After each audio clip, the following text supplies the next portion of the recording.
All right, so let's finish up section 3.1, and then we'll look at the first part of section 4.1. So yesterday we learned about inverse trig, and how would you describe what an inverse trig function does to a regular trig function? Basically, what's the connection between the two?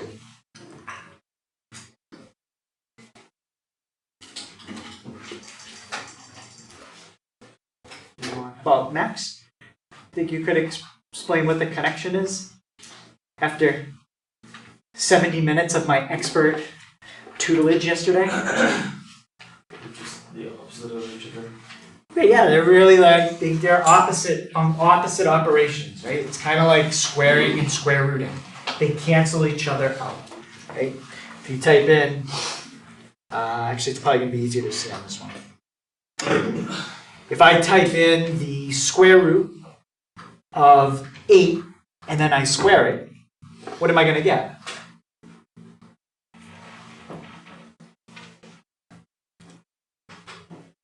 Copy? The square root of 8 squared? Yeah? You're just going to get 8. Why?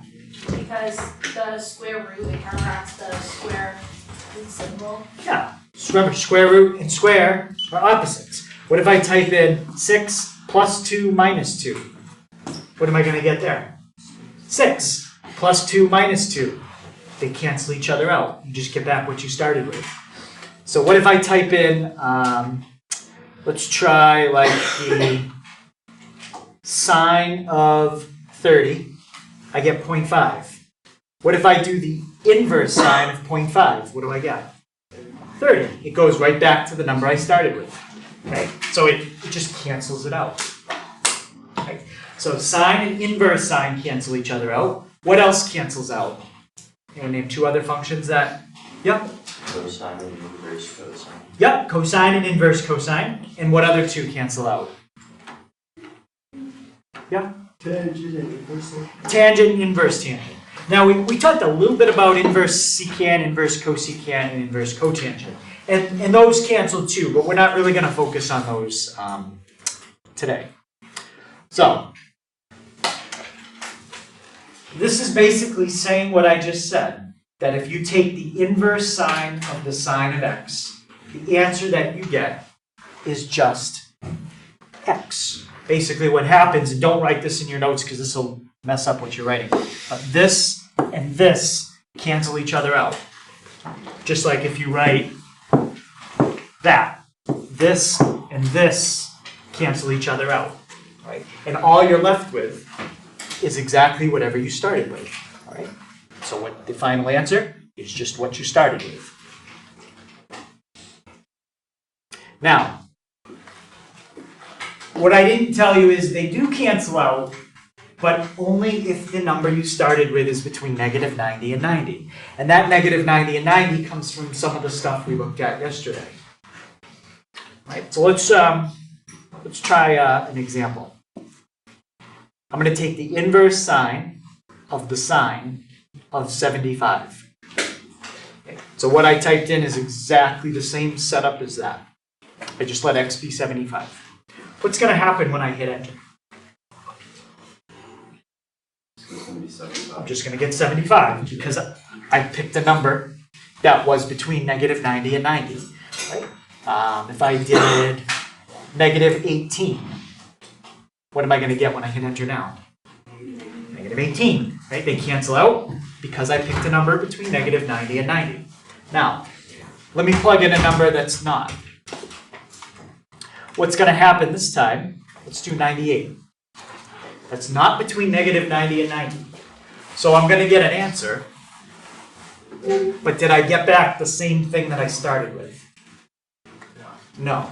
There is a pattern. You could probably figure out how you got that number. Like if you think of, well, if you think of 90, well, that's 8 above 90. That's 8 below 90. But you don't really have to worry about why you get a different answer back. We're just focusing on when does it cancel out. Negative 90 to 90. In radians, that's negative pi over 2 to pi over 2.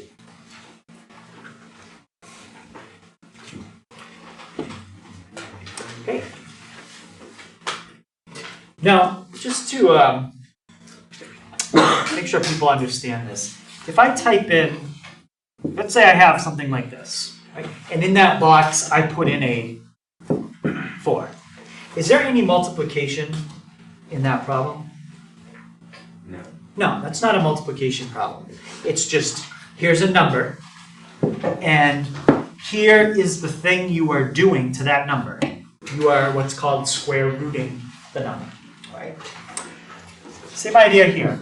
If I type this, and I put a number in that box, right? Like sine of 30 degrees. There is no multiplication happening in that problem. Sometimes we even put parentheses like that.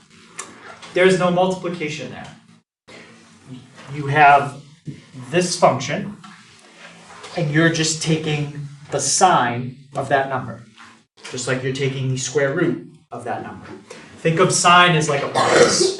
Right? You drop a number in the box, and the answer comes out. But it's not multiplication. Okay. So any questions on that? Because usually when you see parentheses, it means multiplication, but that doesn't. Also, you can't multiply with words. That doesn't make sense. If you had this, sure, that's multiplication. Because you have a number and a number in parentheses. Even if you put a single letter in a number, yep, that's multiplication. But when you have a word and then a number, definitely not multiplication. Okay. Just like this on the left is not multiplication either. Even if I put parentheses around the 4, does that make it multiplication now? Anything, Courtney? No. No, it's still just the square root of 4. Parentheses don't always mean multiplication. Okay? And they definitely don't here, and they don't here. All right, so I called that formula 2a. That's just what the book calls it. It's not really anything important. The name. Same with this one. The fact that this formula is called 2b, it doesn't really matter if you know that it's 2b, just as long as you understand the formula. How is 2b different than 2a? If you look at it quick, you might think, oh, it's just the same thing. But not quite. The inverse sine and the sine are switched. Right, the inverse sine and the sine are switched. Okay, so it's still the same two functions. You're just switching which one is on the inside. Right? It's kind of like if I did the square root of 8 squared, and I put squared on the inside, versus the square root of 8 squared, and now I put the squared on the outside. You just switch the order you did them in. Okay? So when you do this, it actually doesn't make a difference. That's the same thing. But with trig functions, when you switch them, it's not the same thing. Let's look at this. So this formula only works if x is between -1 and +1. Okay, when the inverse is on the inside. Now, if you remember from yesterday, I had a graph of sine, and we looked at it, and if you look at it again, how high does that graph go?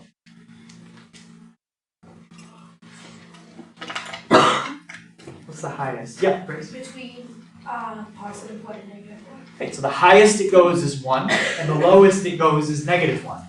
The fact that this graph is between 1 and -1 has a lot to do with why these two numbers are 1 and -1. Okay, so it ties in with the picture. So let's try an example. Let's type in, if I get back to the main screen. All right, sine of inverse sine of 0.62. When I hit enter, what am I going to get?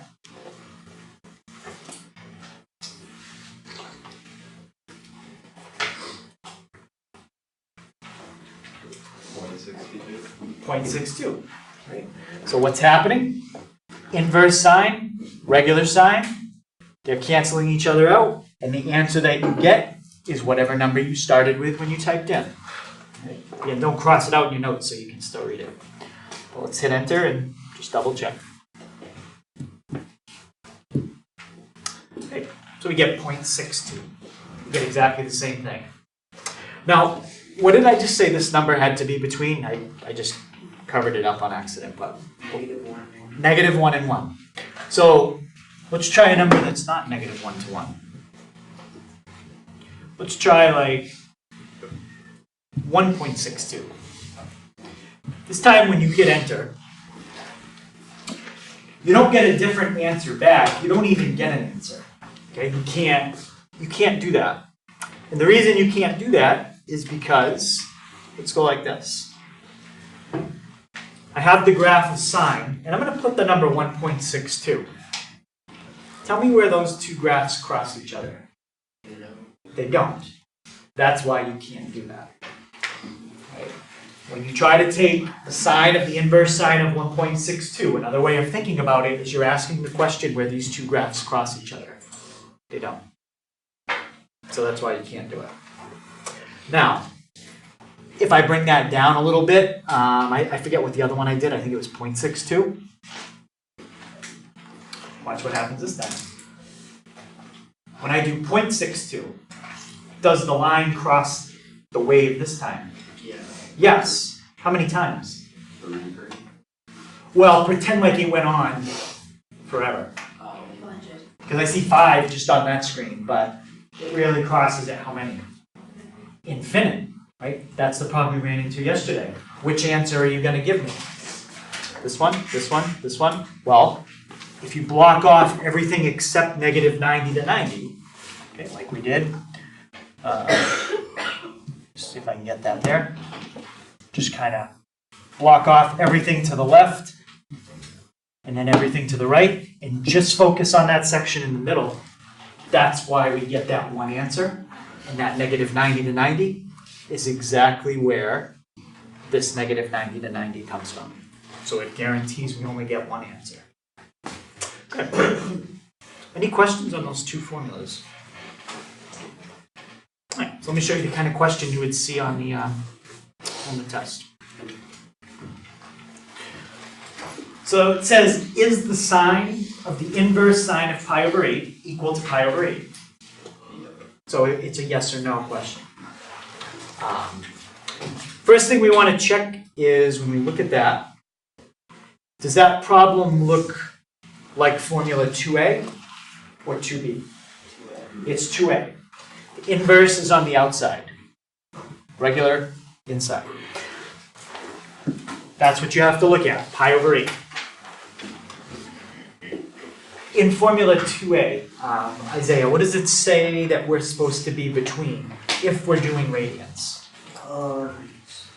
Negative pi over 2. Negative pi over 2 to positive pi over 2. Okay, let's think about that on a number line.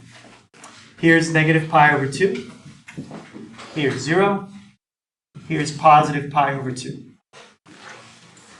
So as long as we're somewhere in here, we're good.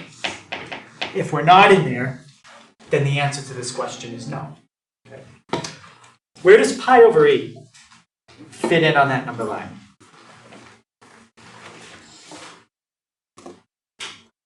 Think about how pi over 8, well, we know, first of all, pi over 8 is what kind of number? Positive or negative? Positive. It's definitely positive.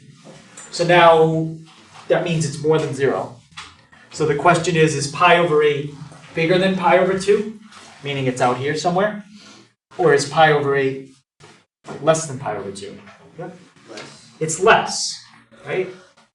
If you take pi and divide by 8, you're going to get a smaller number than if you just take pi and divide by 2. So maybe it's somewhere in here. So the answer is yes, it is in between negative pi over 2 and pi over 2. So will this work? Yes, that works. If you had trouble with the fraction, what's another way you could deal with that? If you had trouble with the radians. Yeah? You can convert it to degrees. You could. You could change it to degrees. Multiply by 180, divide by pi. and see if your answer is between negative 90 and 90. That's an extra step though, okay? But you could do it if you had to. Okay, let's try this one. Same setup as the top one. Inverse is on the outside, regular is on the inside. This time my argument is 3 pi over 2. So all we have to do is ask ourselves is 3 pi over 2 between negative pi over 2 and positive pi over 2. Sebastian, what do you think? Is that going to be between them? No. Yeah, this is way above, right? Here's pi over 2 right here. If you take pi over 2 and triple it, you're not smaller than pi over 2 now. You're 3 times bigger than you need to be. Okay? So if you try typing that in, the answer is no. If you remember when we did unit circle trig, pi over 2 is 90. Tripling 90 gives you 270. So 270 is way, way above what you need to be. Okay, let's try this one.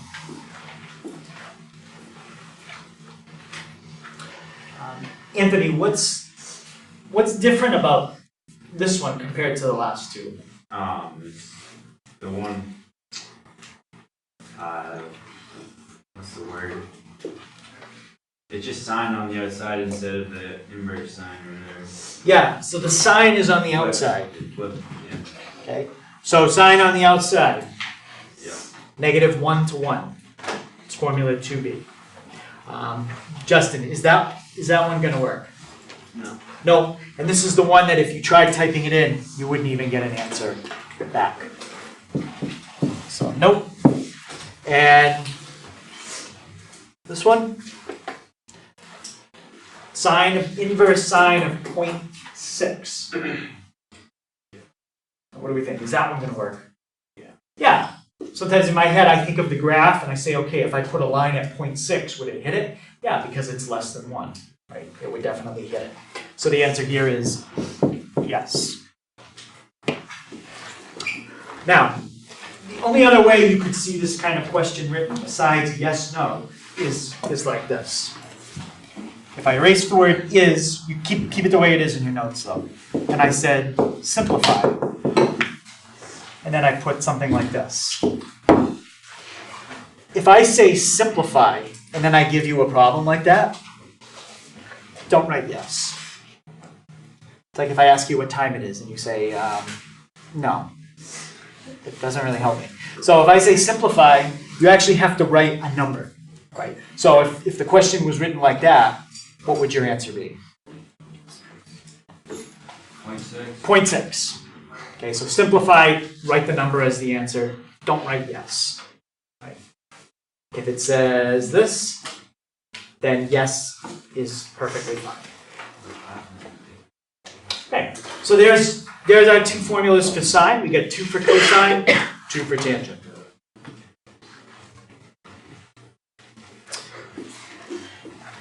And the formulas in the book, they're called formulas 2a and 2b. This one is formula 4a and 4b. And I think the next one is 6a and 6b. It's just what they name them. Okay. Inverse is on the outside. Regular is on the inside.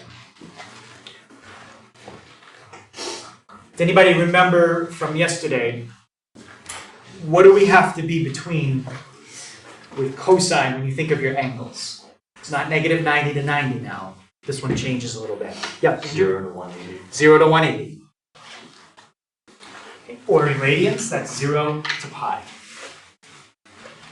And I'm not going to try this one on the calculator, but as long as you pick a number between 0 and 180, if you're in degrees, this and this are inverse operations, like square and square root.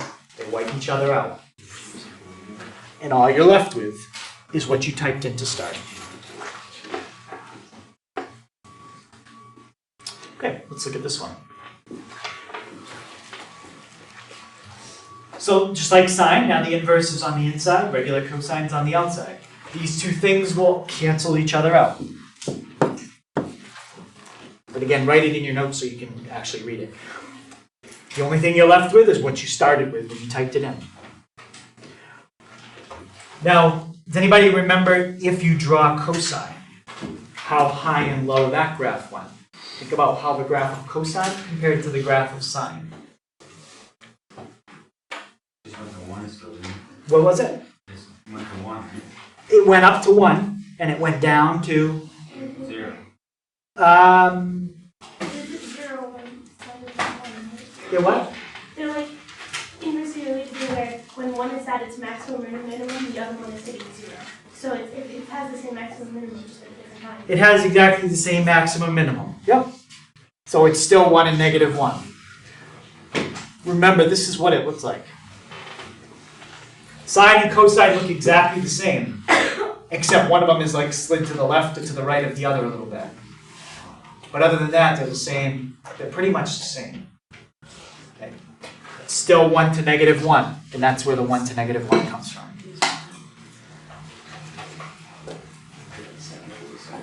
Okay, let's look at that one. It's a yes-no question. Is the cosine of the inverse cosine of 0.95 going to come out to 0.95? Yes. Yes. Inverse is on the inside. Okay, that's formula 4b.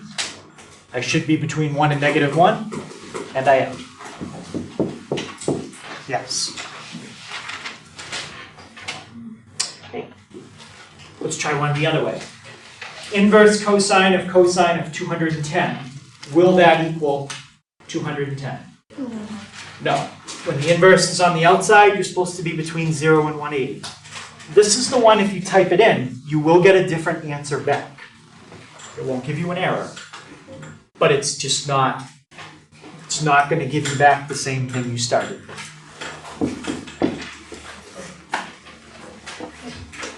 Any questions on that? So we'll finish up this part with the 2 for tangent.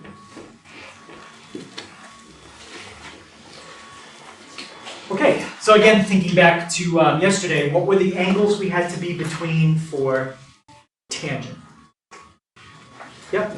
Negative 90 and 90. Okay, so is it the same as sine then? Not exactly. It can't, what's the difference? Oh, it can't equal. It can't equal. So x has to be between negative 90 and 90. But notice I don't have the equal to's.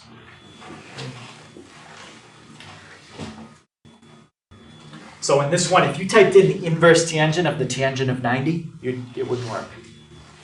If you did the inverse tangent of the tangent of 89.9, it would work. Okay, it just can't be 90. And now this one.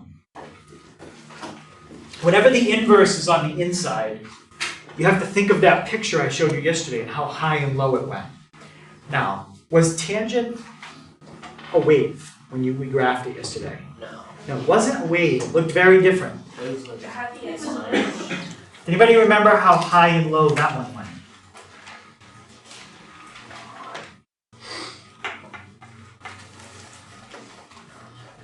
Yeah? It still went up infinity, it just had the curve to it. Yeah, it went up to infinity. Right? If we graph, I'll just graph all three on the same That's a lot. screen. But what happens with this one is it goes up forever and it goes down forever. Right? So in this case, how high and low does the graph go? That's how we've been determining the 6b formula. It goes up and down forever. So what does that mean about formula 6b? Every time you have a yes or no question, if the answer is going to be yes. Yeah, anything with 6b is yes. It always works. Okay? So 6b is when the inverse is on the inside. Okay. So is that one going to work? Yeah. Of course. It's formula 6b. The inverse is on the inside. It always works. Okay? Always works. Okay, so you'll probably have maybe 1 or 2 questions like that on the test where you either answer yes or no or simplify. Just read the question and you'll know which one it is. Any questions or anything from the formulas we just did? Okay. So, last section we're going to look at this week. This is kind of the section when people think of trigonometry. This is like the most popular thing that you do. You draw triangles and you do the opposite adjacent and hypotenuse stuff.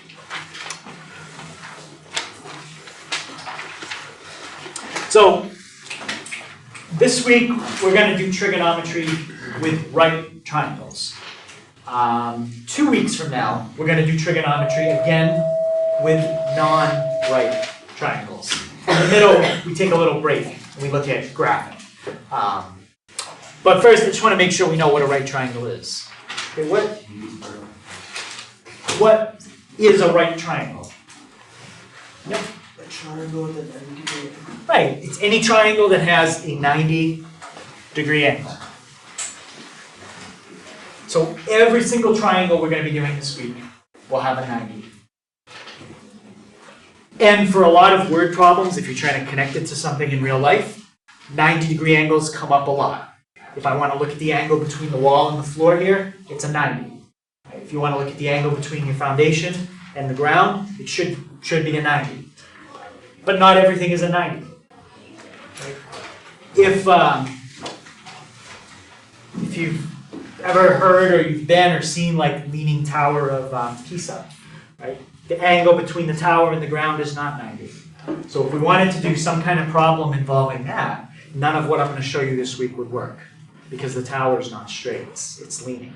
It's like a leaning tower. So we'd have to do something a little different. All right.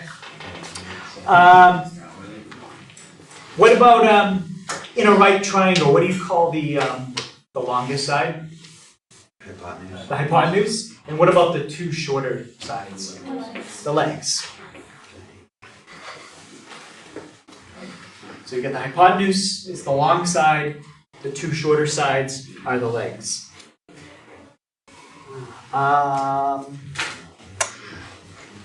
Is there anything that you know about this angle and this angle in every single right triangle? They're going to be the same. Well, here it kind of looks like they're the same, but I mean, it could be more like that. Well, they add up to 180. Okay, so all the angles add up to 180. So those have to add up to 90. So those have to add up to 90. Right. Yep. And if you have two angles that add up to 90, that means they would both have to be what? What kind of angles? Acute. They have to be acute. Yep. So an acute angle is an angle that's less than 90, but it also has to be greater than 0. Right? If you think, well, what does that mean? Negative angle? Negative angles don't really make sense in a triangle. They do make sense on the unit circle. Negative is just a different direction of rotation.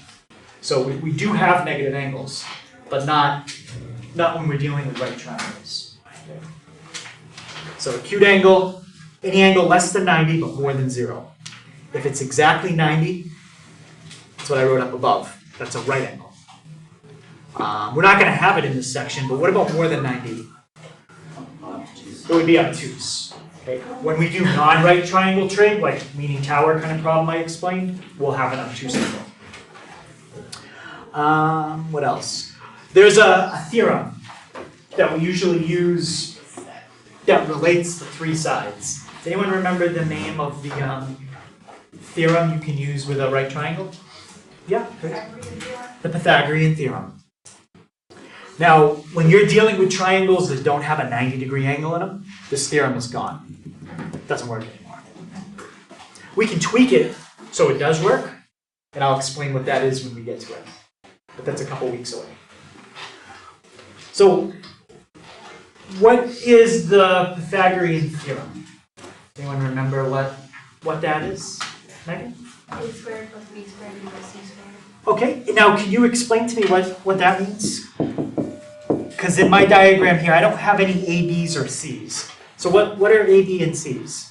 So the c is the hypotenuse. Okay, so C is a hypotenuse, yeah? And then a and b are the legs. And A and B are the legs.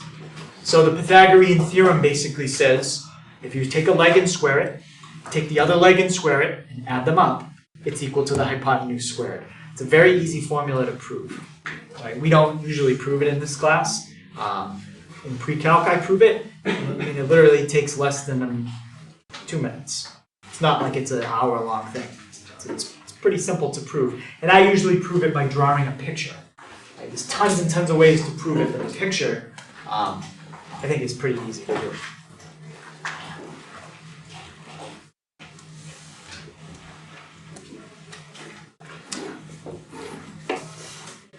So if you were going to prove that, the only thing you really need to know is how to find the area of a square, the area of a triangle, and how to FOIL something like this. If you know how to FOIL and find the area of a square and a triangle, you can prove where that formula comes from. But we don't. We're not going to go through it. So a squared plus b squared equals c squared. All right, so when we write down the 6 definitions of the trig functions, and I'm going to put this back up, you're going to see the words opposite, adjacent, and hypotenuse, okay, in all these different formulas. Well, hypotenuse, we already kind of explained what that means. Okay? Hypotenuse is always the longest side, which means it's always across from the 90. So that one's easy. The terms opposite and adjacent, a little bit different. Okay, the way I explain opposite and adjacent is opposite and adjacent is kind of like left and right. Left, like if I said in this room, which way is left? Well, what would you say? That way. Towards the windows? Yeah. From where I'm sitting, yeah. From where you're sitting, Right. right? On your side, it'd be to the door. Well, not everything revolves around you. Okay? Everything revolves around you. So, I didn't say that. So left and right, it depends on where you are. Like left and right do revolve around you, literally. So if I'm facing a different way than you are, left and right are different for me. Okay? So that's how opposite and adjacent work. Okay? If you said in that triangle, which side is opposite and which side is adjacent, just like that, I'd say I don't know. You have to give me kind of a reference point. Where am I standing in that triangle? So usually what they'll do is something like that. Remember, that's the Greek letter theta. And when they put that in the triangle, that means this is your reference point. Pretend like you're standing here. Opposite is the side that's furthest away. Adjacent is always the side that's right next to your angle. That's not the hypotenuse. Okay. Opposite is the side that basically, if you took this side and erased it, it would have no effect on that angle at all. You'd still have an angle right there. Adjacent is the side that if you erase the adjacent, you don't have an angle there anymore. You just lost the bottom side of your angle. Okay. So adjacent is the side that's right next to the angle. Opposite is the side furthest away. Okay. Same type of triangle. Change your perspective. So now you're in a different spot. Opposite is now the bottom. Adjacent is the side that's right next to the angle. That's not the hypotenuse. Hypotenuse is kind of like up in this room. Up is the same direction for all of us. Okay? As long as you're standing on your feet or sitting normal. But like if I face the door, up is still the same. If I face the window, up is still the same. That's like hypotenuse. It always stays the same.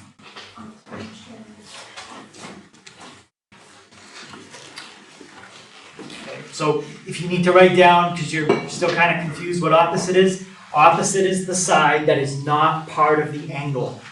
It's the side that's farthest away. Has nothing to do with this angle at all. Adjacent is the side that's part of the angle. Right? If you get rid of it, your angle is gone. It's the side that's right next to your angle. That's not the hypotenuse.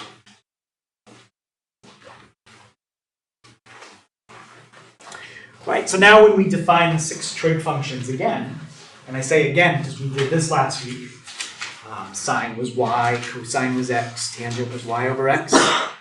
We've already done all that with unit circle trig. All that stuff that we already did is exactly the same thing we're going to do on the next page.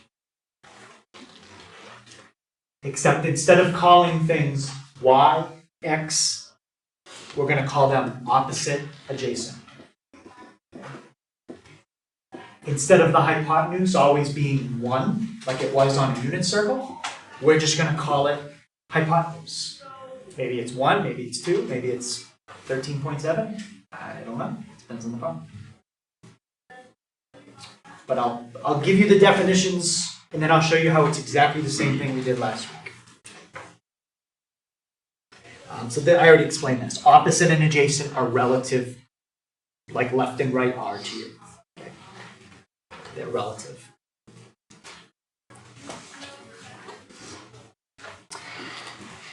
All right, so first thing, remember, there is no multiplication here. These parentheses do not mean multiplication. It just means you're going to have something here, plug it into the sine function.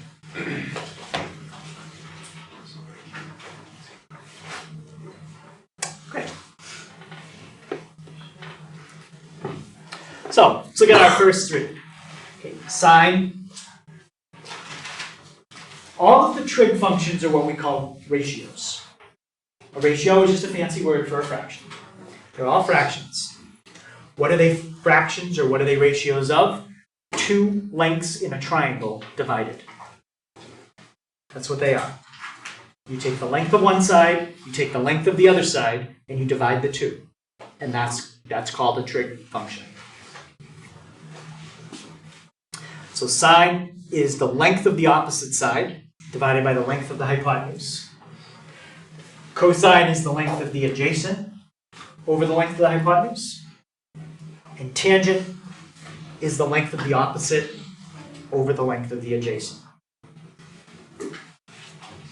Now I say length. Most of the time you're not going to know what the length is in terms of like inches or meters or centimeters. That the unit doesn't matter. And the reason why it doesn't matter is, let's say you had a side of 3 inches divided by a hypotenuse of 5 inches. What happens when you divide 3 inches by 5 inches? What happens in that fraction first?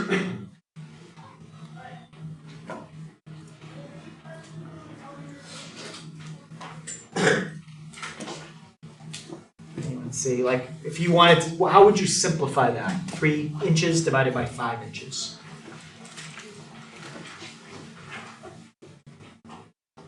It's kind of like if you had something like 2/6. You can simplify that because the numbers reduce.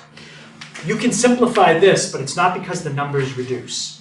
What happens here?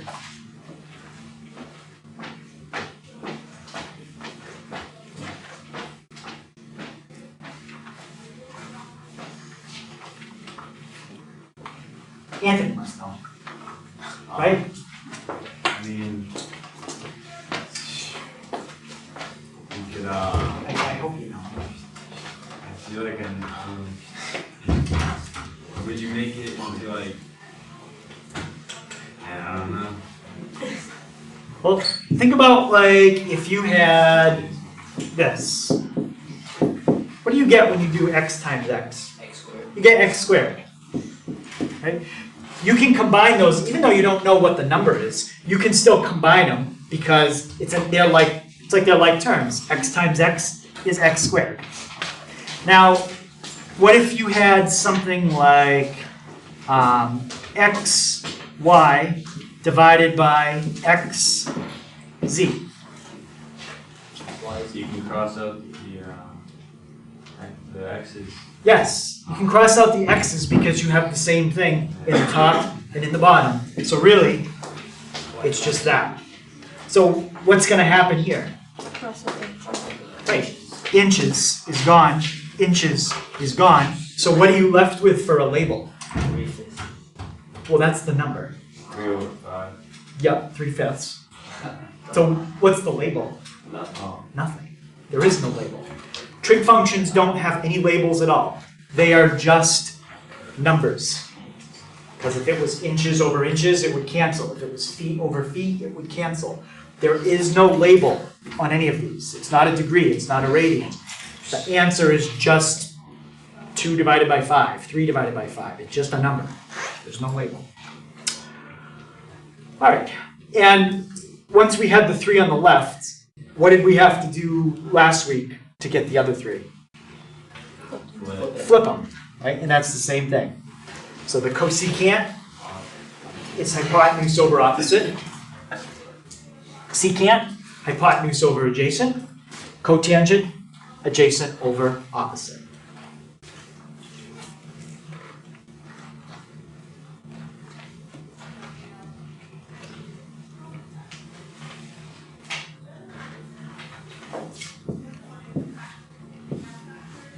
Okay, so last week when we did unit circle trig, okay, we would draw this picture, right, which we don't have to draw this picture this week, so just watch me draw the picture. You don't have to draw it.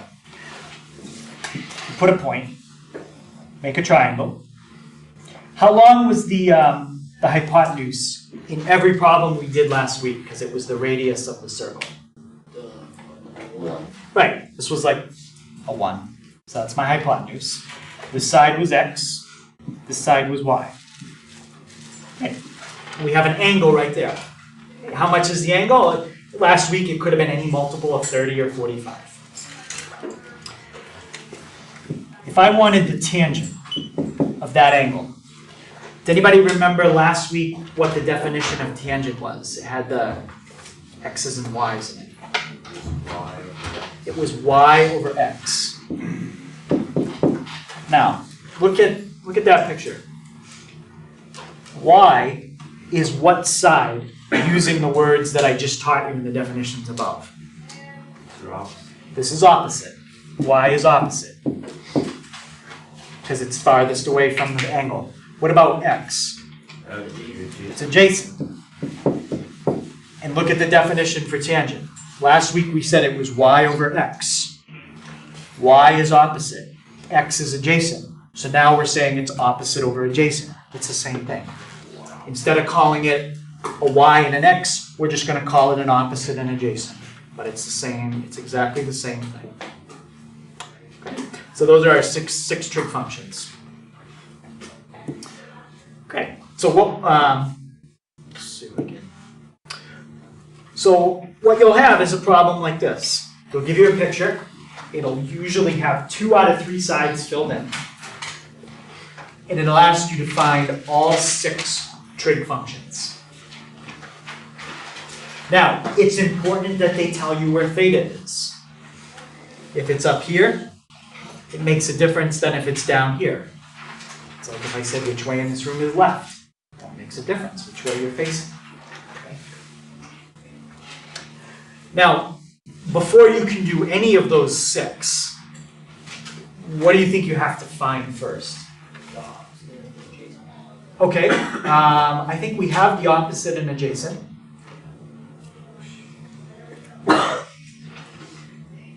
Yeah. Probably the hypotenuse. Right, you need the hypotenuse. Now, you don't need the hypotenuse to do every one of these. Like, you don't need it for tangent, and you don't need it for cotangent, but you're going to need it for the other 4. So we might as well find it. How do you get the hypotenuse in that triangle? The diagram here. Yep. So you can call it c, you can call it x, whatever you want to call it. 3 squared plus 4 squared equals c squared. That's going to give me 9 plus 16. So what is c?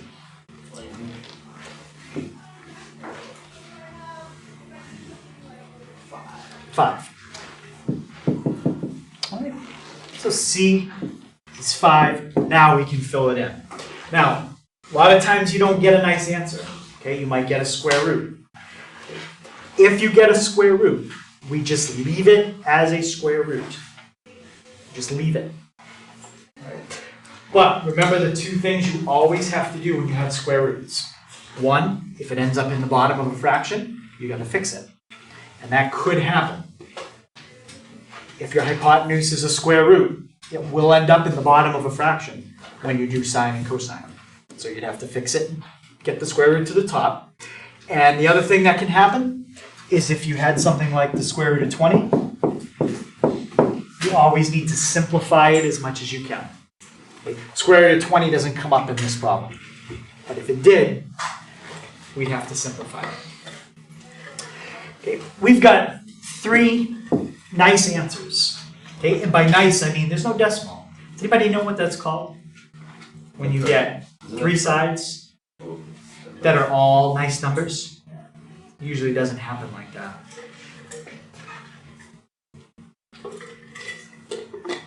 It's called the Pythagorean Triple. Okay, 3, 4, 5 is 1. Another one is 5, 12, 13.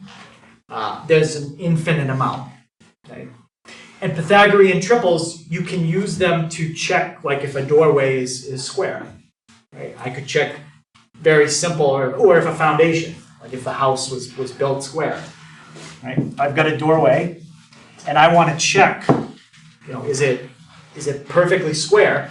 All I have to do is measure 3 feet this way, measure 4 feet that way, and then check the diagonal. If the diagonal comes out exactly 5 feet, then I know I have a perfectly square doorway. If it comes out more or less than 5 feet, then it's not square. Right? You could do the same thing with a foundation on a house. You might want to make it bigger. A bigger version would be 30 feet, 40 feet, 50 feet.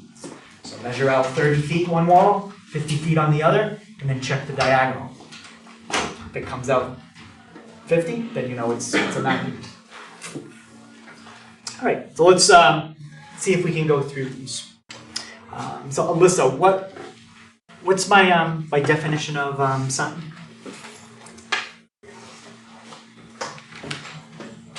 Opposite and high. And so what's my sine going to be here?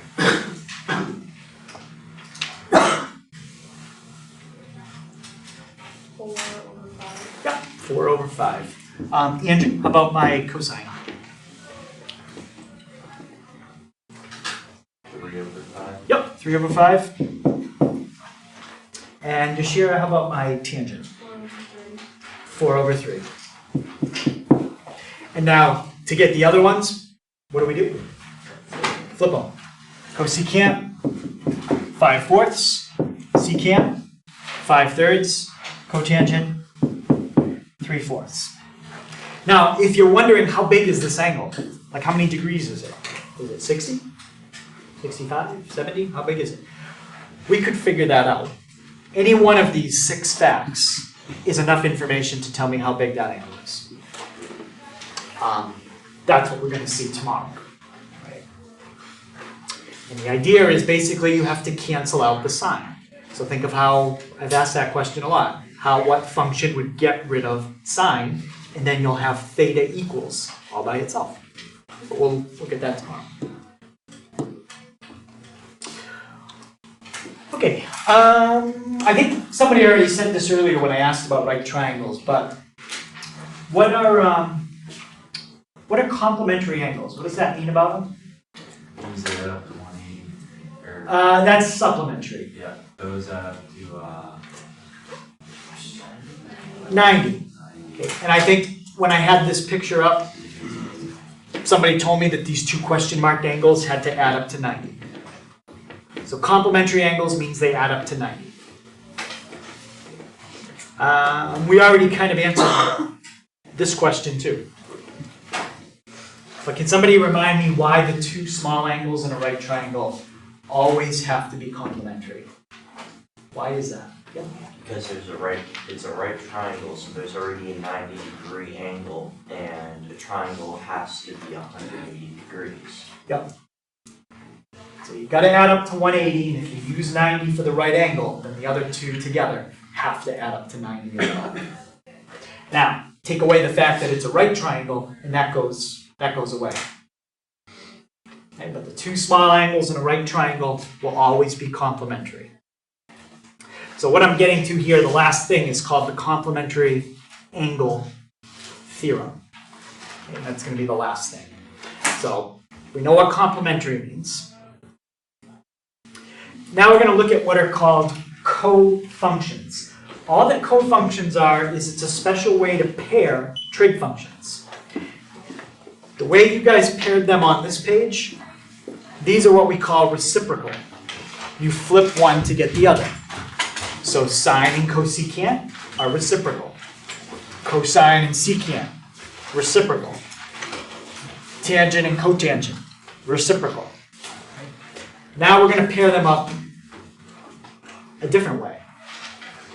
So the other way we can pair them up is basically take a trig function and then put the word co in front of it, and that's its cofunction. So I've shown you the first one, sine. Now put the word co in front of it, cosine. Sine and cosine are what you call cofunctions. How about secant? Cosecant. Just put the word co in front of it. And what about tangent? Cotangent. Now, that one is special because they are both reciprocals and cofunctions. They're both. The other ones are not. So the cofunction is just take a trig function, put the word co in front of it, and that's the cofunction. Now, that kind of sounds a little weird, like if you take cosine and put the word co in front of it. Well, you don't say cosine. We just say sine. Okay? So if it already had co in front of it, just take the co off. Right? So cotangent, take the co off. Tangent. That's the ones that go together. All right. So let's look at this picture and see if we can notice a pattern. And hopefully you will. And that'll show us what the theorem is I'm about to show you. So I've labeled the sides of this triangle ABC, because that's the letters most people use when they do Pythagorean Theorem. And I've labeled the angles. We've got the right angle and two Greek letters. Does anybody remember the name of the Greek letter in the lower left? Yeah. Alpha. Alpha. And the Greek letter at the top? Beta. I put A across from alpha because those are the first two letters in the English and Greek alphabet. A, alpha. B, beta. They're the second two letters. So when we draw a right triangle diagram, and we have to label it because there's nothing labeled for us, always use A, B, and C as your sides. C is always the longest side. And always use alpha and beta as the names of your angles. A across from alpha, B across from beta. All right. So now, let's start with this, the sine of alpha. So the answer here, it's going to be just like what we did right here. Except it's not going to be 4 over 5 and 3 over 5 and all that stuff. It's just going to be letters this time. A, B's, and C's. So sine is opposite over hypotenuse. What angle am I referencing in this problem? Alpha or beta? What's the question about? Alpha. Alpha. So everything is from the perspective of right there. And they want sine. That's opposite over hypotenuse. What side is opposite alpha? Yeah. And what side is the hypotenuse? C. Okay. So we get A over C. Now, watch what happens. I want to use the other angle in the triangle. So besides the right angle, what's the other angle called? Beta. Beta. And I don't want to use sine. I want to put the cofunction of it right here. What's the cofunction that goes with sine? Cosine. So I did two things. I changed the function to its cofunction. And instead of using this angle, I used its complement. Right? Remember, we said these two angles add up to 90. So they are complementary. And another way to say that is one angle is the complement of the other. So cofunction and the angle that would be complementary to it, the other angle. All right. What's my definition for cosine? What side over what side? Max? A over each. Can you say what is So like using it opposite adjacent and hypotenuse. Adjacent over hypotenuse. Yep. And what side is adjacent here? A. Let's see, because now we're looking at beta. Yep, A is right next to it. And what side is the hypotenuse? C. C. What do you notice about the sine of alpha and the cosine of beta? It's the same thing. It's the same thing. And that always happens. If these two are cofunctions and these two are complementary angles. Okay? That will always happen. And that's called the complementary angle theorem. It's exactly what I just said. If you have cofunctions and you have angles that are complementary, it will be the same thing. They will be equal. So that's what I just showed you on the other page. So let's look at just a few examples and then I'll show you a problem. The first one says sine of 30. The sine of 30 is the same as something else. What I'm looking for is the cofunction and then the angle that is complementary. Cofunction, complementary. So start with the cofunction. What's the cofunction of sine? Cos or cosine. Cosine. And what's the angle that's complementary to this one? 60. 60. Those two things come out exactly the same. I'll show you this time, but then in the future you can just trust me. Sine of 30, cosine of 60, they come out exactly the same. Now, this formula doesn't tell you what they come out to.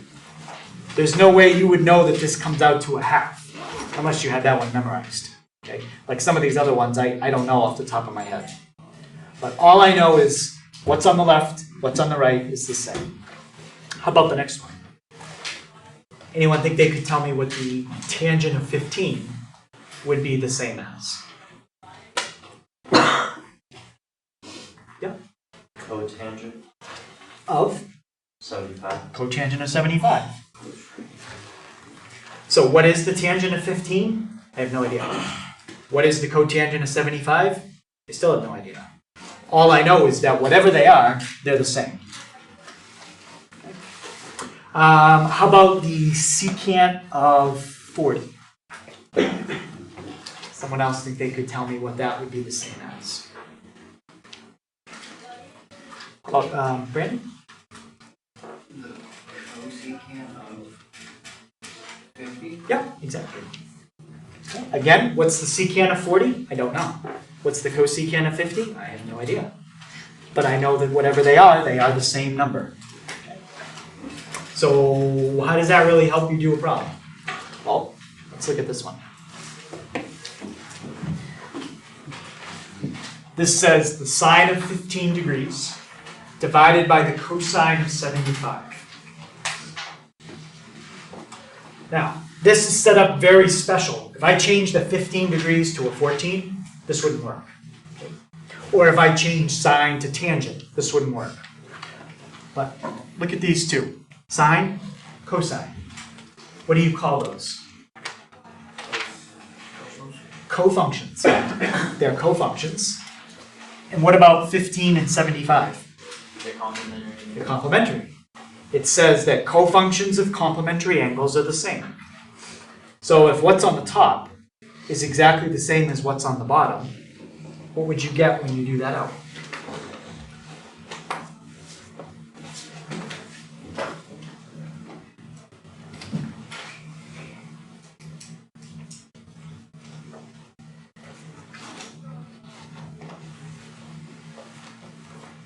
Anybody know? What's the relationship between what's on the top and the bottom here? They're both equal, okay? So what do you get when you divide two things that are equal? What is it? 1. You get 1. Okay? If you asked me, well, what is the sine of 15? Like, how did you figure that out? Did you do the sine of 15 in your head? No, I don't know what the sine of 15 is. And I don't know what the cosine of 75 is. But I do know that if I divide two things that are the same, whatever they are, I'm going to get 1 as the answer. Okay. How about this one? The tangent of 12 minus cotangent 78. Zero. You're going to get 0. How come? They're the same. Tangent, cotangent, cofunctions. 12 plus 78, 90 degrees. They're complementary. You are subtracting two things that are the same. Okay. If you're trying to figure out what is the tangent of 12, again, I don't know what it is. I have no idea. It's not a multiple of 30. It's not an easy one to do in my head. So I don't know that, and I don't know that. But I know they're the same. So this trick works for subtraction. It works for division. So you pretty much only get 1s and 0s. Now, what if they did something like this? What if they put a negative in front? What would the answer be now to that problem? -1. Yeah, now you're dividing two things that are the same, except one's negative, one's positive. So you basically always get like a 1 or -1 or 0. Would this trick work for addition? If you add two things that are the same, do you always get the same answer? No. No. What do you get if you add two things that are the same? You get double. Well, what does that mean? Double? Well, it depends on what number you're doubling. So it's not the same idea as subtracting two things that are the same. Well, you always get 0. So division, how about multiplying? If you multiply two things that are the same, do you always get the same answer? No, you get that thing squared. What does that mean? Well, it depends on the number. 5 squared is different than 4 squared. Okay. So this trick only really helps with division and subtraction. Okay. Any questions on that? All right. So first part of the homework, these are all yes or no questions, just like we did at the beginning on page 187. Page 255, that's the like opposite, over, hypotenuse, adjacent, all that stuff. Okay, so we'll take a look at that tomorrow, and we will finish section 4.1 tomorrow, and then that's everything that'll be on this week's test. Did we get a reference sheet? Yes, you can make a reference sheet for this week's test. Yep.